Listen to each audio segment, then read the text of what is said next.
Happy Sabbath. After services, we're going to have a Bible study. It's about Christmas. I wrote down about 10 verses as to why we should be doing that.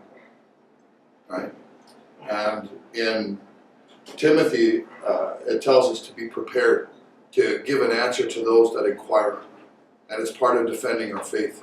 It's defending where Christmas came from and what it was all about, and how it flies in the face as an insult to Jesus Christ. Because his name is written all over something that's completely pagan. And we know the world's deceived at this time, but we also have to be aware and contend and defend our faith from scoffers or mockers or anyone that wants to try and say that we're doing it incorrectly or not according to the Bible. We can show, when pressed, to defend that what they're doing actually is a mockery to Jesus and an insult to his name. So, anyway, after services, we'll do that. I want you to turn to Ecclesiastes 3, if you will.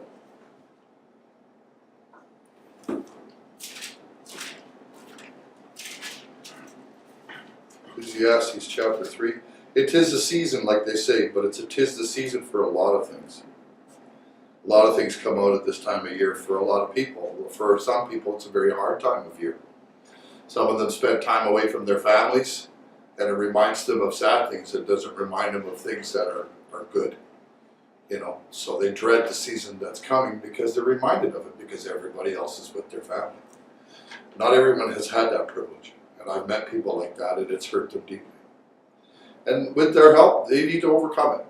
And God's help, they can overcome it. Just like I've overcome stuff as well. It's tough. It's really tough.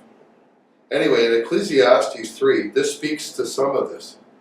And this starts a pathway to not only having your mind opened up, but also it helps you heal. So listen to this. These aren't my words.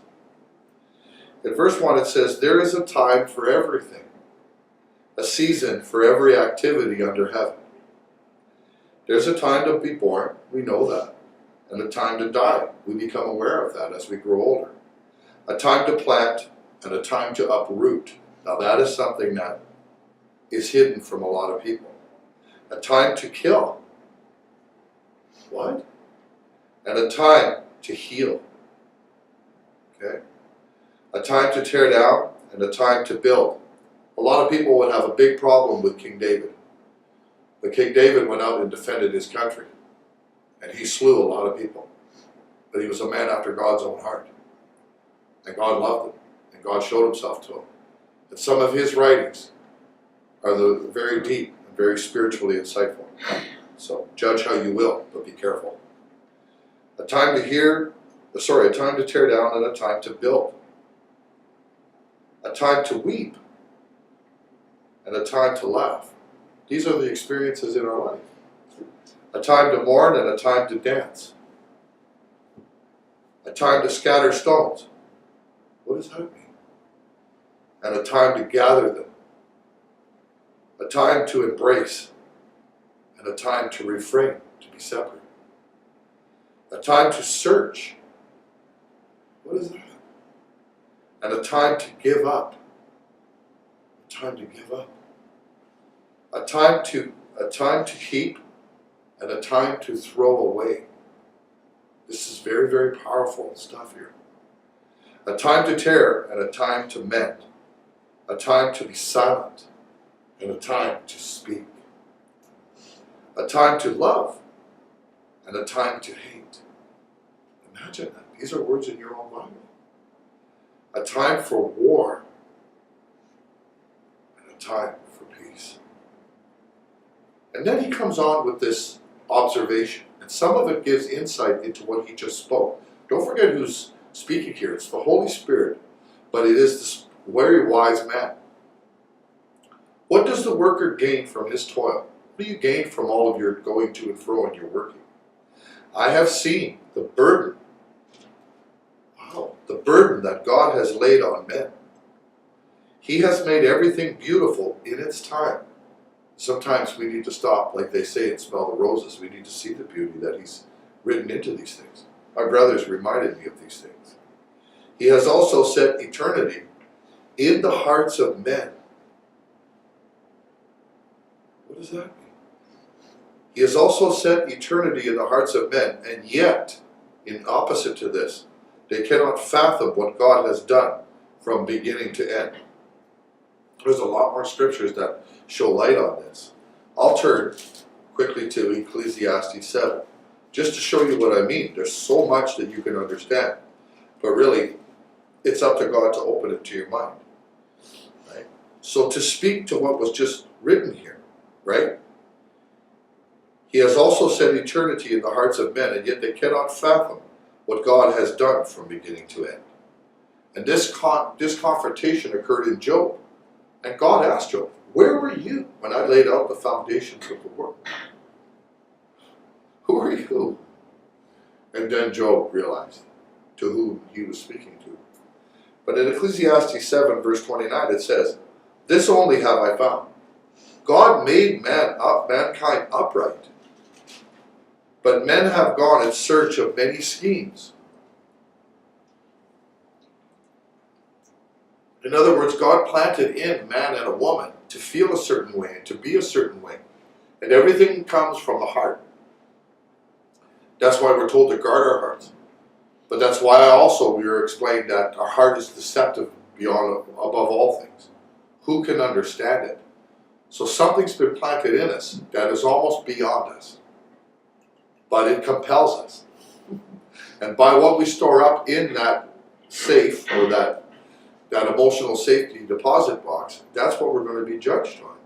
That's why we need each other, because it's almost impossible sometimes to overcome things that happen to us in our childhood and throughout our life.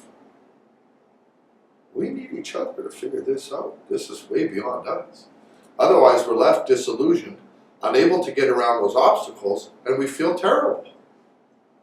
If our hearts were set in the right setting, we would open those hearts up to let each other help each other. Because those that are of God know that they're being judged and they can do no harm. If they do harm, they're doing harm to their fellow man, and Jesus Christ is judging them. We've got to be careful. And we'll read some of those scriptures as we go ahead here. This only have I found. God made mankind upright. That was his original intention. But men have gone in search, meaning they've gone to explain things for themselves. God has made everything evident to them. We read that in Romans.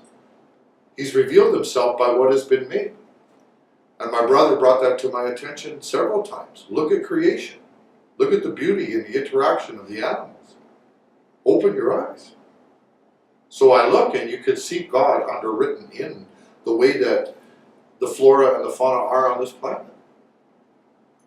The way that animals interact one with another, and just creation, the environment that we were made to be in. So, and in Ezekiel, I'll turn over here really quick, so we don't have a whole lot of time to get into too much else. Ezekiel 36, like I said, the Bible interprets the Bible. It tells you what you should be doing. It tells you what you should be thinking. And it interprets itself. So we read something very profound, something that no man could really explain to you. So the Bible explains it to you. In Ezekiel 36, in verse 26, God says that as a result of man, who was made originally upright, right? As a result of him following his own schemes, God has to intervene. And in Ezekiel 36, verse 26, he says, I will give you a new heart, and I will put a new spirit in you, and I will remove your old heart, your heart of stone. Because this is what happens to people. And I will give you a new heart of flesh. What does that mean? And I will put my spirit in you and move you from the inside to follow my decrees and to be careful to keep my laws. That's amazing. That describes what God has to do to intervene, because mankind, has basically wanted to follow his own schemes. He's wanted to produce answers for himself. And we still do that to this day. And the more science discovers, and the more science delves into, the natural order of things, the more we discover that God is there everywhere we look. Things are unexplainable. We know that there's an invisible hand keeping everything together.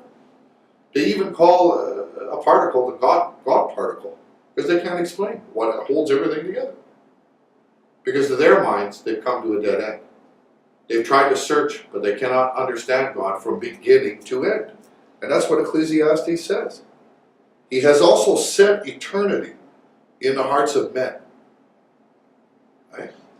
So there's potential, but there's also a mindset to reason and to determine in a rebellious way for oneself, rather than receiving the obvious instruction of what is extant and being able to look and see for yourself. That was made. There's no other explanation. I believe. But they don't.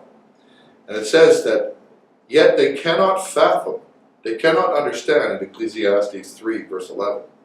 They cannot fathom what God has done from beginning to end. They just see short little blogs, if you will, short little pieces of it. And then it goes on, I know that there is nothing better, and this is so wise, this is unbelievable. If only people would listen to this. In verse 12 of Ecclesiastes 3, the wise man says, through the power of the Spirit, I know that there is nothing better for men and women than to be happy and do good while they live. That's what it says. There is nothing better. I know that there is nothing better for men or mankind to do than to be happy and to do good while they live. This is the summation, the graduacy of your life. What have you done for others? What good have you done? That's what it's saying. This is fulfilling. And then it says that everyone may eat and drink, we all need sustenance, and find satisfaction in all his toil. This is the gift of God. And that gift is so powerful, so eternal, so intrinsic, that Jesus Christ turns around later when he's separating the sheep from the goats, and he says to the sheep, I was hungry and you fed me. I needed clothing and you clothed me. I was in prison, you came to visit me. You didn't ask what my crime was. You came to see me. I was in hospital and I was sick, and you came to wish me well, to visit and comfort me. And even if you've done these things to the least, earning no points or acclamation, you've done them to wretched people that could never repay you. You've also done them even unto me. So when you take those words of the immortal and eternal being, our God, Jesus Christ, and you line them up with what's expressed here, that our sole purpose for living is to do good while we live. There's some powerful things moving around your thoughts right now. There's powerful things exposing themselves to you. Do you understand them? Can you see them? That's the question. Because they're very simple. They're not hard to understand. But it's a matter of the heart, letting it in. The heart with the mind needs to understand. And that's why Christ said that your eyes would be open, your ears would be open, you would understand with your hearts and turn to me and I would heal you on the spot. I would heal you. Wow.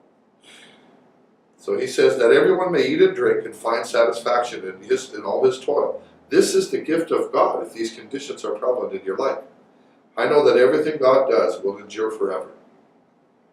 Nothing can be added to it, and nothing can be taken from it. God does it so that men will revere him and see him for who he is. Whatever is has already been, and what will be has been before. This is wisdom. And God will call the past to account. There is a day of reckoning. And I saw something else under the sun. Now here is the season and the sign of the times. It is a general product of man's nature, but it's cumulative and it produces perilous times. And this is the seed that causes these times. In the place of judgment, wickedness was there. And that's what we read in Micah 7. The best of them were as a briar. The most upright a thorn bush. There's a season. We just read about these seasons that come upon us. In the place of judgment, wickedness was there. In the place of justice, wickedness was there. And when these two are absent in the land, and absent or from anyone who would be empowered to enforce them and deliver them, we're in trouble. We're in trouble. When the wise man has abandoned his post, and when the watchman cries out, you need to listen. I thought in my heart, God will bring to judgment both the righteous and the wicked. There will be a season, just like he expressed. There will be a time for every activity, a time for every deed. And he references the first part of what he was speaking about right there. He goes back to it, he references it all on his own. I also thought, as for men, God tests them so that they may see that they are like the animals. What does that mean? Man's fate is like that of the animals. You eat, you sleep, you die. As one dies, so dies the other. All have the same breath. You stop your breath, you're going to die. All have the same breath. Man has no advantage over the animal. And that is the summation, the end of things. They both die. They're both mortal. They're both physical. They both need to breathe and they both need sustenance. They're weak. They're weak. All go to the same place. All come from the dust. And to dust all return. So much for you thinking that you're talking to somebody that's in heaven, that's a relative. They're not there. And that's merciful. Because their life and their experience and their personality and the goodness in them is preserved. Till Jesus Christ calls them by name and raises them up. And if they were a good person, he will call them good. And he will welcome them. That's good. We've had a lot of good people that have died. Not understanding the truth, but good nonetheless. Who knows if the spirit of man rises upward? And if the spirit of the animal goes down into the earth? And so I saw that there is nothing better for a man than to enjoy his work, because that is his lot. He can go no higher. He's a physical being. This is what this wise man is pointing out. There's a ceiling above us. Our experiences can only rise to a particular crescendo. We can have everything in the world, we still could not be happy. I've met people that have had more money than they could ever handle. No worries, everything's paid, they have no issues, but they're miserable. What's the matter? They can't buy it for them. We're human. We are bound and chained by a particular experience. And the wise men said that we should be doing good while we live. This is what can fulfill us. So you have a lot of very rich people, and we know them in the news media. They give away a lot of money. They do a lot of good because they know that their money can't make them happy, and only doing good and sharing that money with others. That's why they get satisfaction. It's the only way. So that's why they do it. And they help a lot of people. You look how much money some of these rich people in the world give away. They give away a lot of money because they know. So I saw that there is nothing better for a man than to enjoy his work, because that is his lot. He cannot go past that. For who can bring him to see what will happen after him? Nobody. Do you know your great-great-grandfather or grandmother's name? Why not? That's only a short while ago. Well, because they die and they're forgotten, but they're not forgotten by God. They're forgotten by humans. We forget about them. God doesn't forget about them. And they were just as human as you are, just as worthy as you are. So, for who can bring him to see what will happen after him? Once you die, it's like you're asleep. You don't know anything after that. And the next generations will forget your name, but God won't. So while you're living, realize that now. Do good. That's why Christ was saying, store up treasures in heaven, where moth and rust cannot destroy. That's what he was talking about. Do good for others while you're here. Liberate and release your heart while you're here. Heal your heart. And use every material at your disposal and resource at your disposal to build yourself up. And there are people that are put in our lives that are the best thing for us. And they help us, and they heal us. And we don't know it, but we have to let them. Sometimes they're our own spouse, and we don't realize what they can do for us. Both ways. That's why God joined those people together. As crazy as that seems sometimes. So, and if God has joined them together, then they are indeed for each other, to heal each other, help each other, support each other, strengthen each other, and have companionship and love. This is important, because now they've become one flesh. God looks at them as one person, not two. Isaiah chapter 55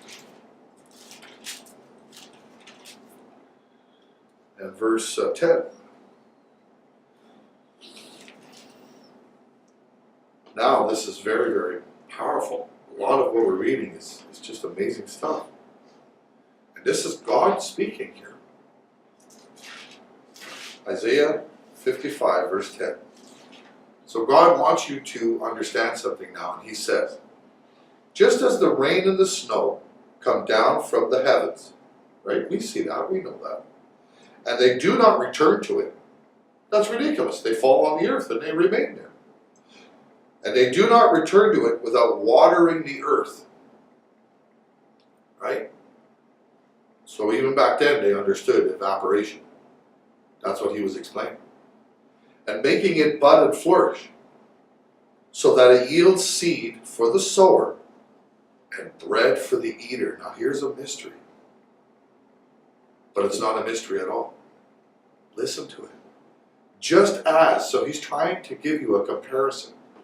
Just as the rain and the snow come down from heaven, you guys know that, and it does not return to it without watering the earth and making it flourish, so that it yields seed for the sower and bread for the eater. That has a physical explanation, an obvious one. Seed for the sower, seed for the farmer, bread for the eater. Those, including the farmer and his family, that eat of his labor, that eat of the blessing that comes from heaven. But he asked you to compare something. He said, just as, so is my word that goes out from my mouth, like rain or snow. It will not return to me empty, without achieving, right, what I set it out to achieve. But it will accomplish what I desire and achieve the purpose for which I set it. Seeds for the sower, bread for the eater. And that's what Jesus said. My words are life. My words are life. Just as the rain comes down and waters the ground to give us sustenance that we can eat, and even seeds so that we can keep on eating and planting and growing. His word does the same thing, but it does it to our hearts. It plants things in our hearts. It heals our hearts. It grows things in our hearts that are wonderful. It also feeds us. It sustains us. It helps us weather the most terrible, grievous things that can happen to us. Just as the rain and the snow, so his word accomplishes what he sets it out to.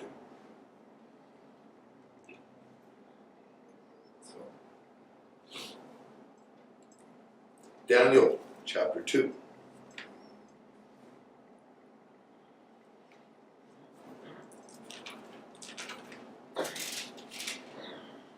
Daniel chapter 2. And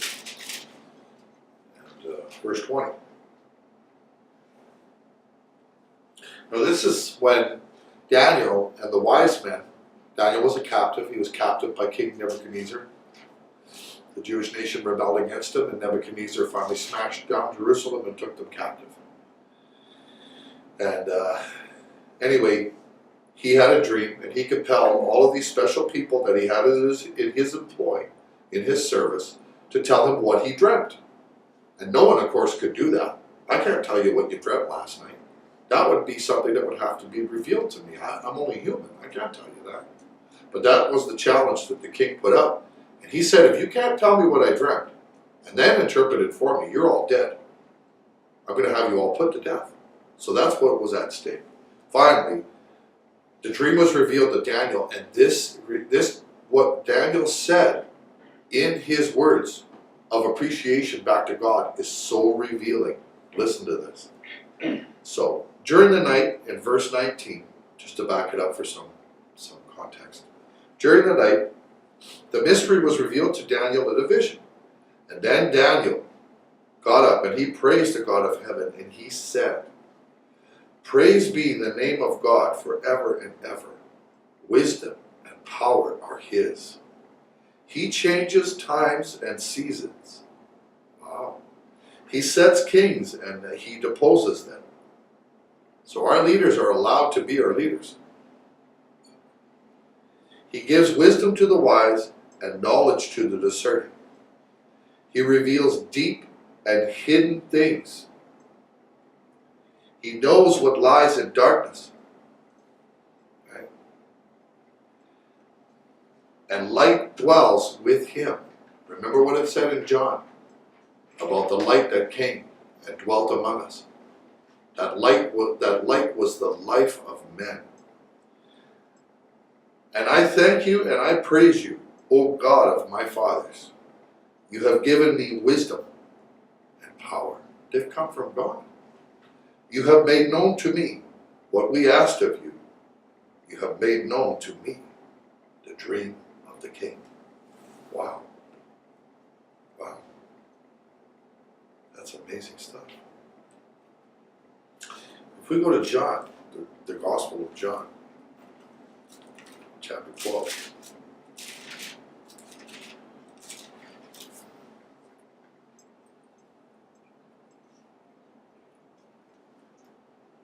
Oh, that's good. John chapter 12 and verse 35. Now, we were just reading about the light. Now here is Jesus, the light, and now the light is speaking. Wow. Then Jesus told them, "You are going to have the light just a little longer. Walk while you have the light." Now they all understood that, but he was speaking spiritual words. Walk while you have the light before darkness overtakes you. So just as if you were on a journey, that journey is your life. Walk while you have understanding, while it's been given to you. Right? Just like you're on a journey back then and even now. Because once darkness comes, it's dark. You can't be traveling. Walk while you have the light before darkness overtakes you. The man who walks in the dark does not know where he is going, obviously. And he's talking about the darkness in their minds. The lack of understanding to guide their life, to know what makes them happy, to know what leads them to joy and healing. The man who walks in the dark does not know where he is going. Put your trust in the light while you have it. Seek the eternal while he may be found. Find him while he is near, so that you may become sons of light. What does that mean? When he had finished speaking, Jesus left, and he hid himself from them. I want to turn, just keep your finger there because we're going to return to it. But I want to go to Proverbs chapter 14. This was one of the first scriptures that a lot of us heard, and it really caused us to think. It really provoked a lot of thought. Proverbs chapter 14, and I've read this before, in verse 12. It says, "There is a way that seems right to a man. We think we know the path and the way to go. There's a way that seems right, but in the end it leads to death and unhappiness and not being fulfilled." And then it says it again in verse 16. Chapter 16, verse 25. Okay. The same thing.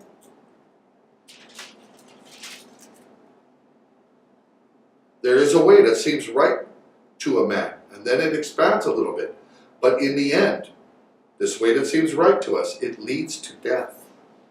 It leads nowhere. In our mind, we think we know what's right for us, but we don't.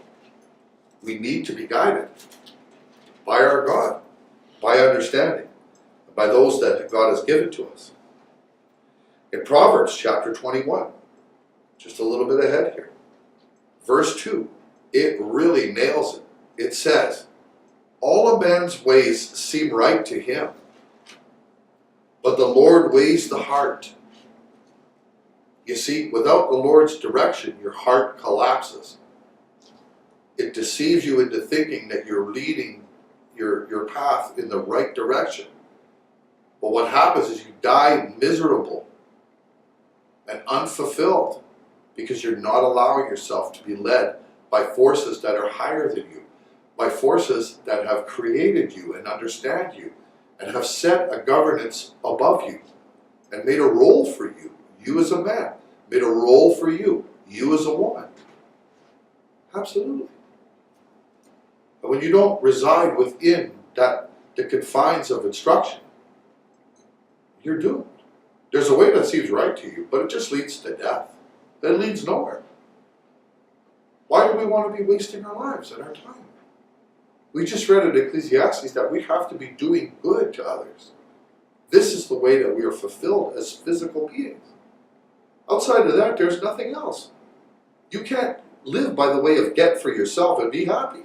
It doesn't work that way. The machine and the mechanics around it were designed by a higher power. You were merely a part of it. Understand that. Don't be foolish, please. So back to John. Now, we just finished reading that when he had finished speaking these things, Jesus left them and he hid himself from them.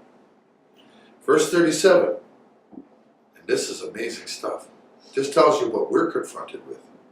Even after Jesus had done all of these miraculous signs in their presence, they still would not believe him. This was to fulfill the words spoken long ago by Isaiah the prophet. And Isaiah said, Lord, who has believed our message? And they're still not believing to this day. And to whom has the arm of the Lord been revealed? Who has been given the seeds to be sown?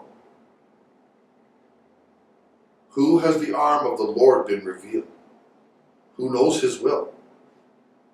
Who has he shown these things to? For this reason, they could not believe, because they were bound.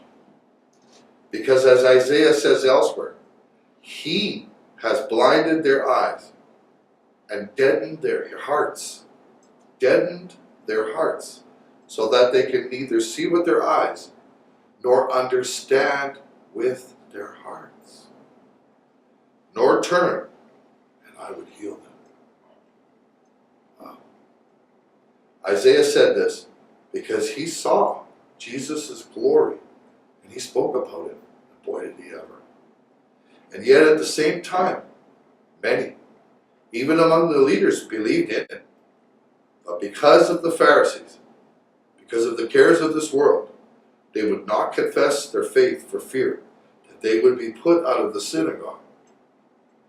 For they loved praise from men more than praise from God. And that's why God has to take our hearts and put a new one in there. Because the scheming that goes on within the confines of our carnal nature destroys us. There's a way that seems right, but it just destroys us in the end. We need to be guided by a higher power. We can't govern ourselves. Even on a world scale, man doesn't know the way to peace. He'll never find a way to world peace because his problems are not physical in nature. He can't take this and move this from here to there to solve it. His problems are spiritual in nature. He doesn't realize that he needs guidance from his king. He needs guidance from the hands that made him. And he doesn't have it. He won't accept it. They won't understand with their hearts. Turn, and I would heal them. Because now they would understand what's required, and they would comply. That's part of the healing. Isaiah said this because he saw Jesus' glory. And yet at the same time, many of them believed, but they wouldn't confess it because they were confronted. Which is more important?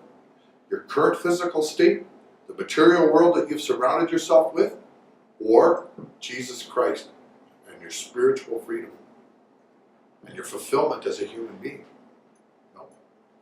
Then Jesus cried out, right, to address this. And he's still crying out to this day. This speaks to those that are here in this day. When a man believes in me, he does not believe in me only, but in the one who sent me. When he looks at me, or he hears me, he sees the one who sent me. I have come into the world as a light, so that no one who believes in me should stay in darkness. As for the person who hears my words and does not keep them, I do not judge it, for I did not come to judge the world. I came to try and save it. To save it, and he did. I shouldn't say try. There is a judge for the one who rejects me and does not accept my words. And we read that in Deuteronomy 18, people. We read that. Moses told them, and it was preserved in writing. We can read it to this day, because the choice still remains. Are we listening to him? Because that condemnation as a result of not listening to him is still extant. It still is to this day. There is a judge for the one who rejects me and does not accept my words. That very word which I spoke will condemn him at the last day. For I did not speak of my own account, but the Father who sent me commanded me what to say and how to say it.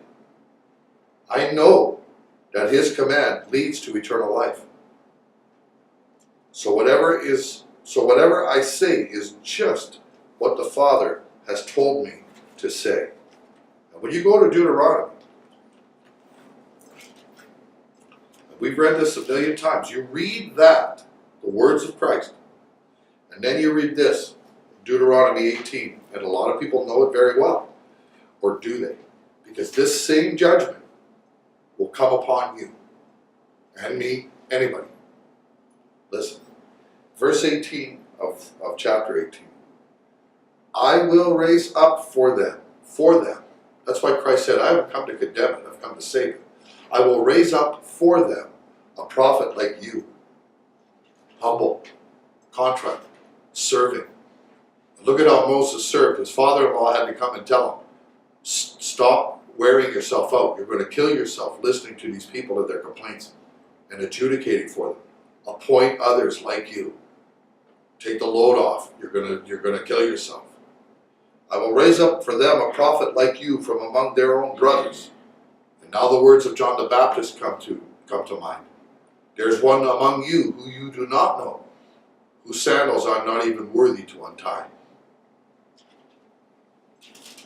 I will raise up from them a prophet like you from among their brothers, and I will put my words in his mouth, and he will tell them everything that I command him. If anyone does not listen, and that is including today, if anyone does not listen to my words that prophet speaks in my name, I myself will call him to account. That's how important those words were. And that's what Christ was saying here. For I did not speak of my own accord, but the Father who sent me commanded me what to say and even how to say it. I did not come to judge the world, verse 47. But there is a judge, verse 48, for the one who rejects me and does not accept my words. That very word, which was not his own, which I spoke, right, will condemn him at the last day. So there's something very powerful in those words because they're coming directly from the Father. That's amazing. That is amazing. And then Christ says, so whatever I say is just what the Father has told me to say. That's really amazing stuff. So I'm going to 1 Thessalonians. Remember what Christ said in verse 36. Put your trust in the light while you have it, so that you may become sons of light. Wow. And we know Paul talked extensively about that. 1 Thessalonians 5. And we'll go to verse 4. And this is Paul. We know Paul was taught personally by Christ. Because look what he says here. But you, brothers, are not in darkness, so that this day should surprise you like a thief. That day. You are all sons of the light and sons of the day. Was this man not taught personally by Christ? We do not belong to the night or to the darkness.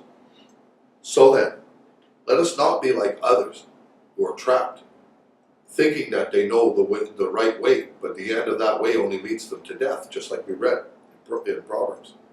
So then, let us not be like others who are asleep. Their ears are dulled, and their hearts cannot understand. But let us be alert now that we have been awakened and self-controlled, because now we're being viewed and judged. For those who sleep, sleep at night, and those who get drunk at night. But since we belong to the day and have clarity of what is required of us, then let us be self-controlled, putting on faith and love as a breastplate. Love your brother. And that's what Christ said would be the distinguishing factor. Right? By this love, then they will know that you are my disciples. Well, who's the they? The world will know, but so will the spiritual world. And that's why in this world, they would only know trouble, because so did Jesus. And Jesus warned them ahead of time and said, they will kick you out of the synagogues. There'll come a time when if they kill you or they hurt you, they think they'll be doing God a service.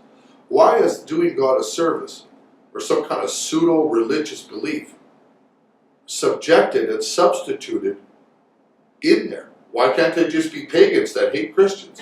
No. He's trying to warn you about a deception.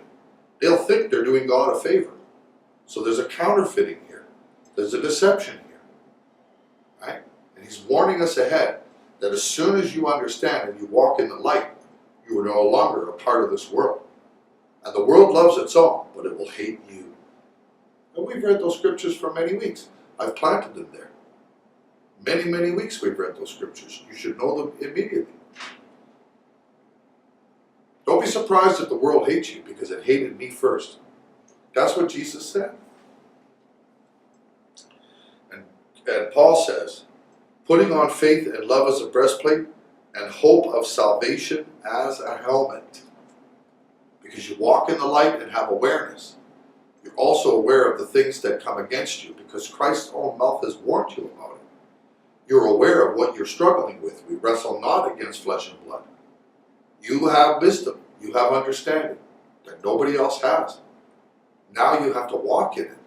And if today we just read in Ecclesiastes that there is a season for everything, that the summation of our physical life would be to only have satisfaction in the work of our hands, but also primarily in the doing good and giving to others.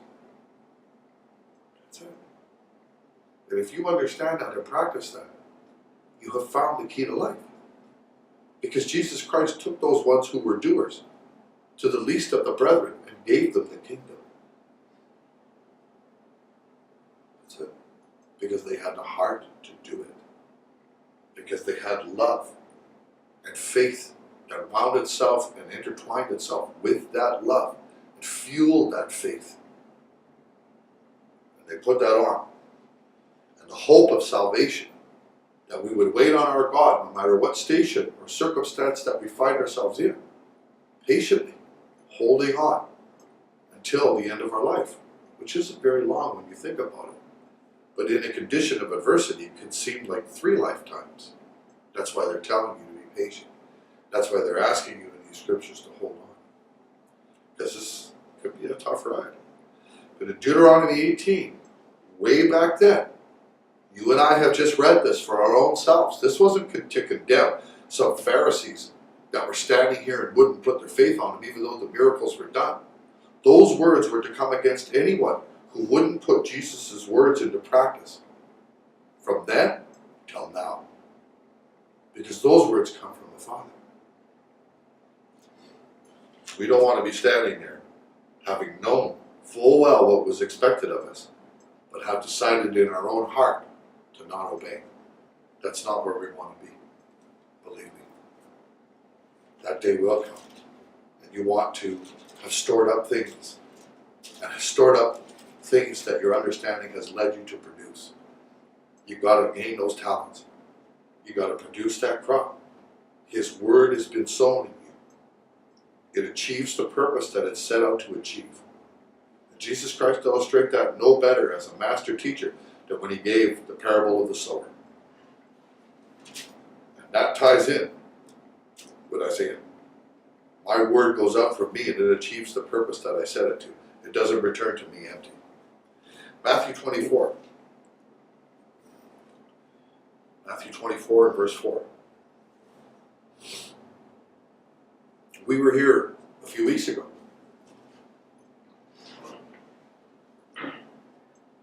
And now we're here again.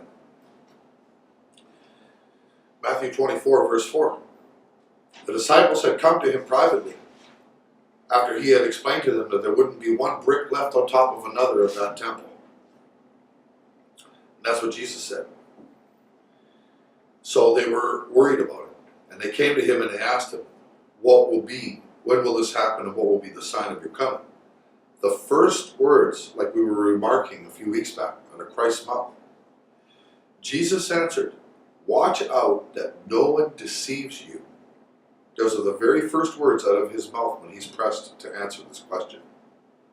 For many will come in my name, declaring that I am the Christ. And when you look at this in the abstract or backdrop of what was put into place at this time, we just read how even many of the leaders, they believed him, but they wouldn't confess their faith in him for fear of the Pharisees, because they would be put out of the synagogue. Now Christ is saying, many will come in my name, claiming and believing that I am the Christ, and claiming so publicly, out loud. So he was taking their mind to a completely different time and place here. But he was also speaking to a completely different time and place. None of those disciples, apostles, were deceived. Watch out that no one deceives you. You whose words have fallen in the time that those words should serve. Many will come in my name, and we've seen that, claiming that I am the Christ, and will deceive many. You will hear of wars and rumors of wars, but see to it that you are not alarmed. Such things must happen, but the end is still to come. Now we've seen an influx, especially over the last century or so, of people coming in Christ's name, declaring that he's Jesus, and here's Jesus. And yet, Christ is talking in the background. In a society of where you even publicly mention Jesus' name as the Christ, the authority of the day brought the hardest condemnation against you. This is a proof of the Bible right here. Because at that time, it was unheard of publicly for people to be saying, Jesus is Christ. So if Jesus is saying that now, you know that it's prophetic. Because he died. Those apostles died. They weren't deceived. And they died for the faith because there wasn't many coming in Jesus' name. And if anyone came in Jesus' name and said that he was the Christ, they were dead. Look at Stephen. Look at all those apostles that gave their life because they held on to their faith and the testimony that was given to them right until the end. This is prophecy. And the proof is right there. He was speaking outside of his own time. And then he died in that time. So did the apostles. So what time is he speaking to? Who is he speaking to? We know. You know. If you have ears to hear, you know already. Further in Matthew 24, verse 15. He says, so when you see standing in the holy place the abomination that causes desolation. Again, who is he speaking to here? These guys would have long been dead. This didn't happen in their lifetime. Who is he speaking to? He's not alive to say it himself. He's in heaven. He can come and say it himself if he wants to. But his words are being spoken now, and they're supposed to resonate in a particular way. Who's he speaking to? So when you see standing in the holy place the abomination that causes desolation, spoken through the prophet Daniel, and in no other time that I can recall did Christ ever prophetically refer in such a undeniable way to any prophet before. He spoke of Isaiah. He even read from the scroll of Isaiah and said, today these words have been fulfilled in your ears. But now he's talking about Daniel. Right? And we know what is written in the book of Daniel. Right? Spoken of through the prophet Daniel, let the reader understand. Then let those who are in Judea flee to the mountains. Let no one on the roof of his house go down and take anything out of it. In other words, make haste. Run right there and then. That's what he's saying. Let no one in the field go back to get his coat out of the house. Run. How dreadful it will be in those days for pregnant women and nursing mothers. Pray that your flight will not take place in the winter or on the Sabbath. For then there will be great distress. Who's he speaking to? Unequaled from the beginning of the world until now. And never to be equaled again. If those days had not been cut short, no one would survive. But for the sake of the elect, who are they? Those days will be shortened for the sake of the elect, and only that. At that time, if anyone says to you, as they will, look, here is the Christ, or there he is, do not believe it. For false Christs and false prophets will appear. This is another sign of a season. Right? And perform great signs and miracles to deceive even the elect, if that were possible. So this deception is going to be unreal. It's going to look like the real deal, but it won't be. And only the elect will be aware of it. Why? Because their hearts understand, and they're standing in it, and they are not of this world. We'll read that, how that impacts the world at large, the deception. So if anyone tells you, and again, who is he speaking to? There he is out in the desert. Do not go out. Or here he is in the inner rooms. Do not believe it. That's directly from Jesus Christ's own mouth. And we know today that there are those that say they follow him, and yet they deny his words. They won't allow it to give governance, not only in their organizations, but in their own hearts. They don't listen to him. That's why he says, why do you say, Lord, Lord? You recognize who I am, but you don't do what I tell you to. What is that? Is that having a form of godliness, but denying its power over your own sovereignty or your own will as a human? You're going to do what you want to do? So do not believe it, for as lightning that comes from the east is visible even in the west, so will it be at the coming of the Son of Man. And he said that with his own words. And yet, there's going to be lots of people that just won't believe that. They'll be following. Great miracles and signs are being done. He's got to be the guy. He's out in the desert. That's Jesus. That's what Christ is saying. And that's how you separate the sheep from the goats right there. The goats scoff at his word. The goats try to undermine the word. The goats are constantly in an adversarial condition. And that's what Stephen pointed out to those Pharisees. You are the children of those that have always tried to frustrate the Holy Spirit. You've always gone against the Holy Spirit. There's two spirits here, one that goes against the other. And it's always been that way.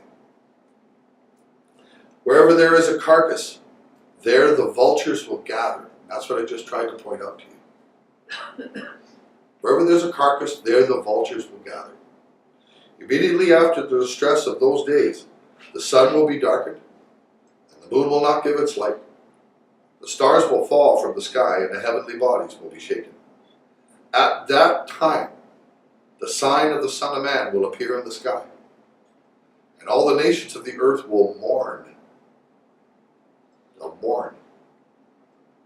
They will see the Son of Man coming on the clouds of the sky with power and great glory.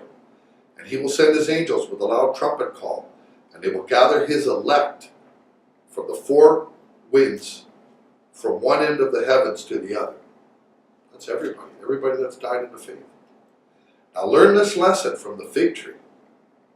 As soon as its twigs get tender and its leaves come out, you know that summer is near. Even so, when you see all of these things, you know that it is near. It is right at the door. I tell you the truth. This generation will certainly not pass away until all of these things have happened. That generation that those signs start to produce themselves in, that generation will not die off until all of that has happened. It'll happen within one generation of humankind. Heaven and earth will pass away, but my words will never pass away. And those words he just spoke to you. He told you how it was going to happen.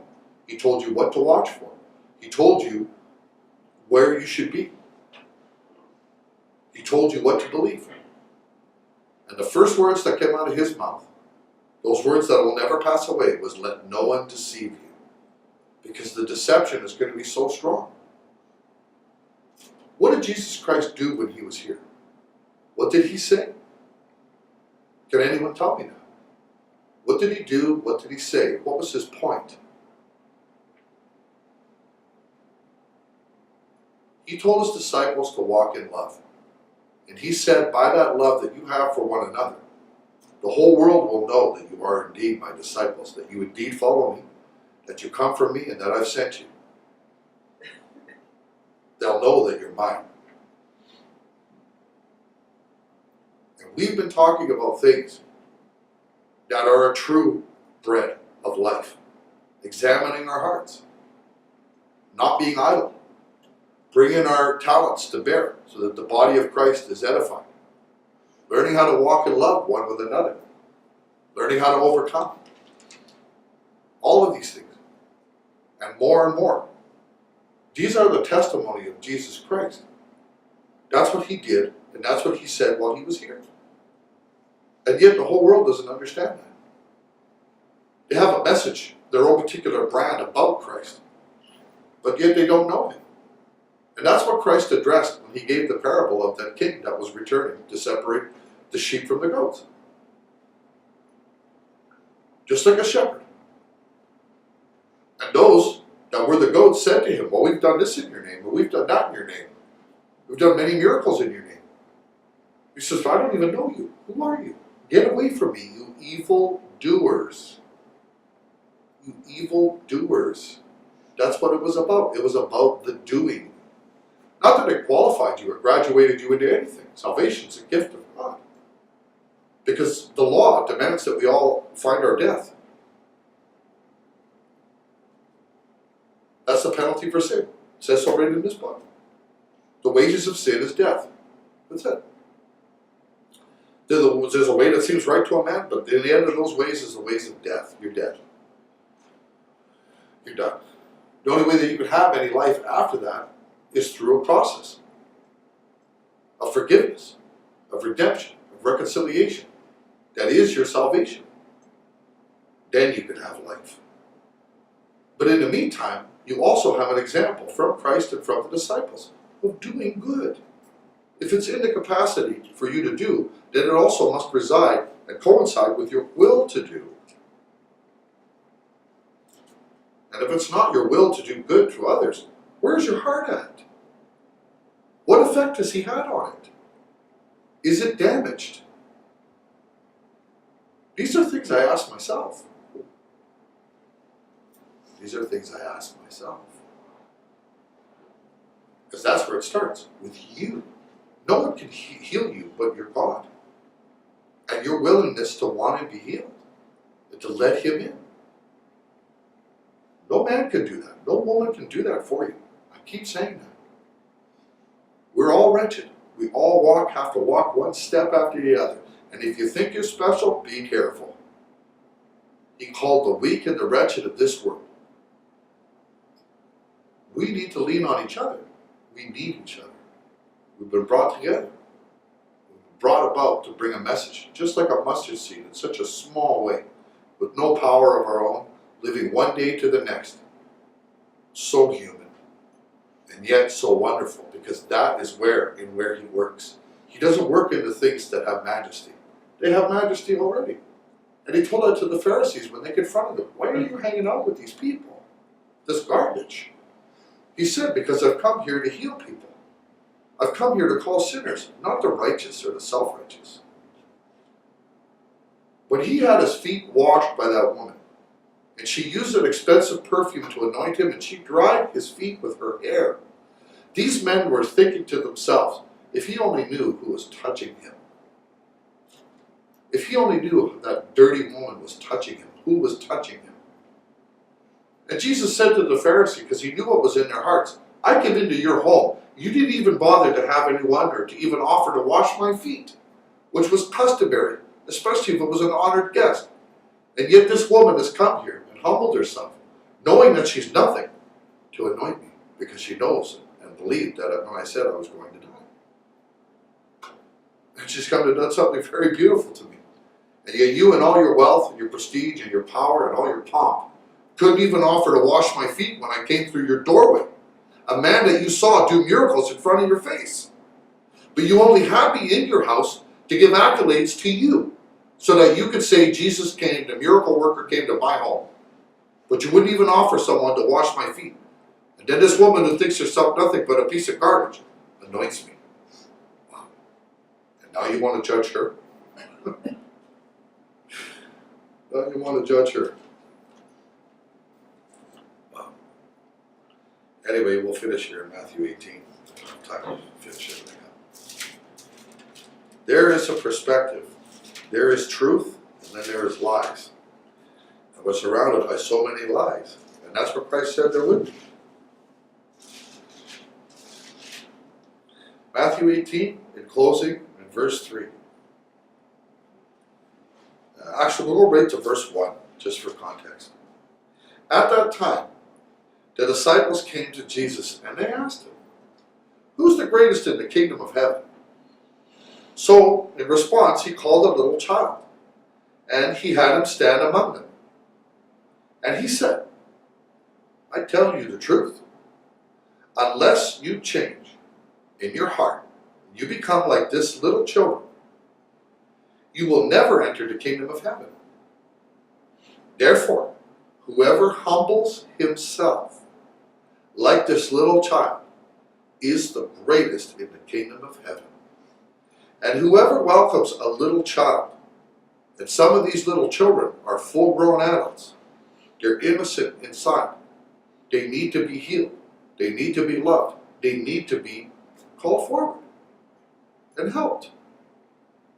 And whoever welcomes a little child like this in my name welcomes me. But if anyone causes one of these little ones who believe in me to sin, it would be better for him to have a large millstone hung around his neck and to be drowned in the depths of the sea before my hand should catch him. Woe to the world because of things that cause people to sin, because they have a consequence. Such things must come. They must happen. And then he says something prophetic here that we're going to speak about next week. But woe to the man through whom they come. If your hand or your foot causes you to sin, cut it off and throw it away. In other words, you need to constantly weigh your hearts, like my brother has been saying from the beginning.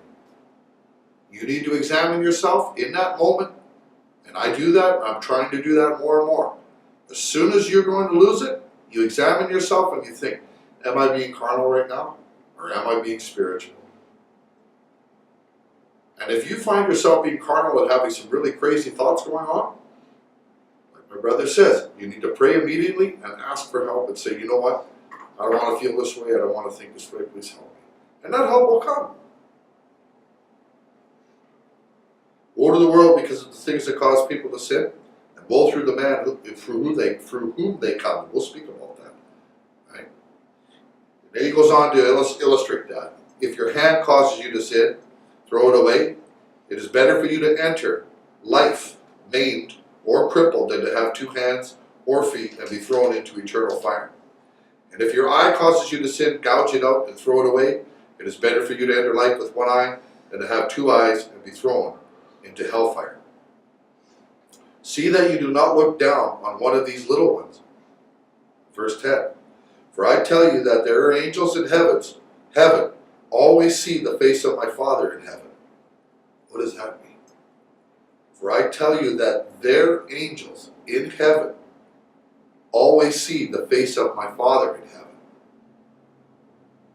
What do you think? If a man owns 100 sheep, and one of them wanders away, will he not leave the 99 on the hills and go to look for the one that has wandered off?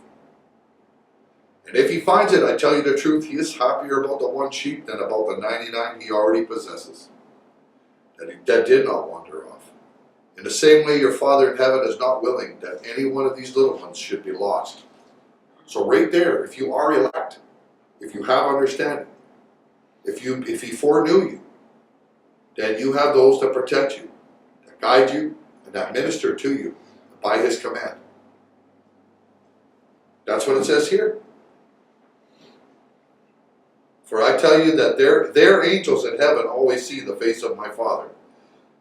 See that you do not look down on one of these little ones, because they have a helper with them. Be careful. And there's a reporting that goes on.